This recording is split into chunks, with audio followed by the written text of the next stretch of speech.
depois já como professor e tal, e aí um dia eu tava na internet lá, e aí chegou a mim um vídeo daquelas moças que invadiram uma aula na USP, em 2014 ou 15, se eu não me engano, pra falar de cota. Invadiram uma aula, tinha uma aula de economia, aí tinha um carinha que ficou gravando, ele ficou discutindo com o pessoal lá e tal. Eu olhei aquilo, eu fiquei muito assustado. O que essa molecada tá fazendo? Vocês enlouqueceram? Onde é que eles pensam que eles vão chegar com esse tipo de abordagem e tal? Isso me irritou profundamente. Eu fiz um post no Facebook na época, um post curtinho, né? E parece que eu terminei falando assim que a liberdade era um direito radical. Inclusive um direito de ser preterido, né? De ser rejeitado.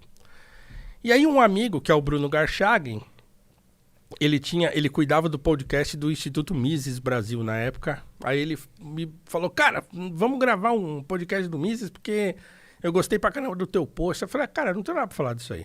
Já falei, tá lá no post. Eu falei, não, você tem sim, vamos. E aí participei desse podcast, bombou, né? Falei lá, conversei com ele, falei da minha vida e tal. E aí expus aquilo que eu pensava.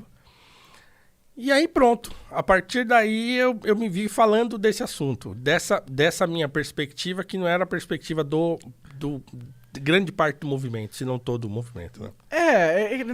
Não era o que a gente tá acostumado a ouvir, não é o que a gente sempre ouve, né? É algo diferente, e é algo diferente com propriedade, o que torna interessante. E isso me levou, é claro, assim, o que eu tive que fazer? Tive que revisitar muita coisa que eu tinha lido na adolescência.